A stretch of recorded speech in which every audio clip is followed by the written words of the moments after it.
រឿងខ្មោចអាខ្វិន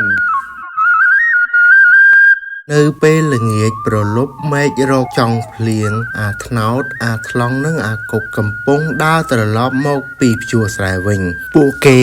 បានជួបអាខ្វិនដែលកំពុងខំប្រឹងអូសជើងពិការរបស់គេកាត់ភក់អាថ្លង់ណែណអាខ្វិន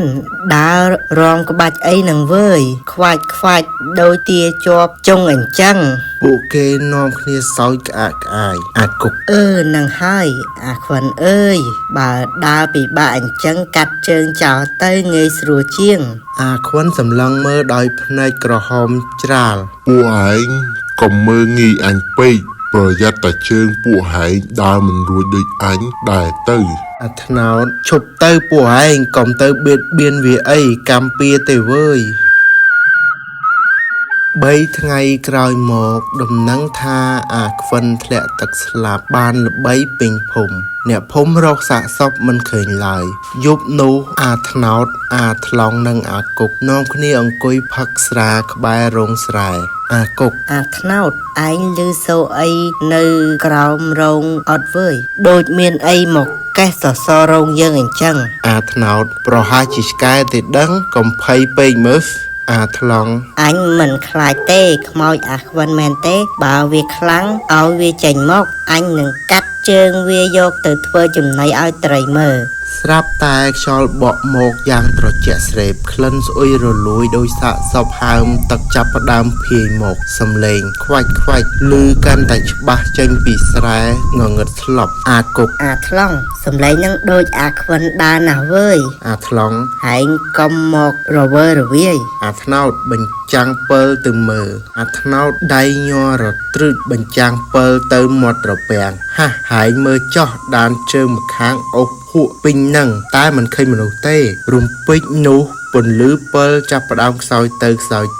នៅចុងពន្លឺពិលពួកគេឃើញរូបរាងមនុស្សម្នាក់ខ្លួនប្រានស្លេកស្លាំងជើងម្ខាងវាបត់ទៅក្រោយសក់ក្បាលជោកដោយភក់កំពុងវាឡើងមករកពួកគេមកអាខ្វិនពួកឯងចង់កាត់ជើងអញមែនទេចុះបើអញសុំជើងពួកឯងវិញតើបានទេអាកុកជួយផងម៉ែអើយខ្មោចអាខ្វិនឡងអាថ្លង់ភ័យស្លេកមុខអាខ្វិនអញសុំទោសអញគ្រាន់តែនិយាយលេងទេពួកគេទាំង3រត់បាតជើងសព្រាតសម្ដៅទៅផ្ទះអាថ្នោតប៉ុន្តែទោះបីជារត់លឿនយ៉ាងណាក៏សំឡេងអូសជើងខ្វាច់នៅតែលឺនៅក្បែរក្រជាជានិច្ចអាថ្នោតរត់ចូលផ្ទះឲ្យលឿនបិទទ្វារឲ្យជិតអាកុកវានៅពីក្រោយយើងវារហ័សណាស់វា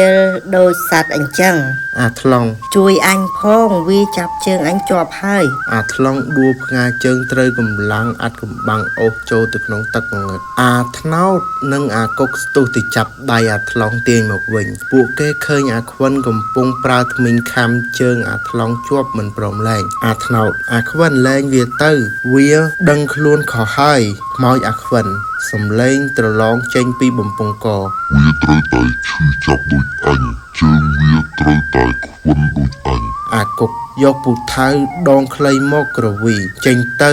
បើមិនចេញអញនឹងកាប់ឲ្យខ្ទេចឲ្យអាខ្វិនរលេកបាត់ទៅក្នុងដីប៉ុន្តែយប់នោះមាននរណាហ៊ានដេញលក់ឡើយស្រាប់តែមានសំឡេងកោះក្តារពីខាងក្រោមផ្ទះគ្រឺតអាថ្លង់យំផងនិយាយផងជើងអញស្ពឹកអស់ហើយមើលចោះវាឡើងខៀវអស់ហើយអាថ្នោតស្ងាត់វាចូលមកក្នុងផ្ទះហើយអាកុកវាមិនមែនចូលតាមទ្វារទេហើយមើលចោះវាលូនតាមចន្លោះក្តារផ្ទះឡើងមកហើយខ្មោចអាខ្វិនលេចរូបរាងពេញទំហឹងនៅកណ្ដាលផ្ទះភ្នែកលៀនចេញក្រៅសម្លឹងមើលអាថ្លង់ដោយគំនុំអាថ្លង់សំពះទៅទ្រឹតអាខ្វិនអើយអញខុសហើយអញនឹងធ្វើបន់ឲ្យឯងរាល់ឆ្នាំកុំយកជើងអញអីអាថ្នោតត្រូវឲ្យអាខ្វិនពួកយើងនឹងរកសាកសពឯងមកធ្វើបន់ឲ្យបានត្រឹមត្រូវកុំចងកម្មពៀអីទៅចាប់ជាតិទៅឲ្យអាខ្វិនឈរថ្មឹងសំឡេងធ្ងោតិចសពអញនៅបាត់បឹងក្រោមដើមជ្រៃជួយអញផងអញទៅជាណា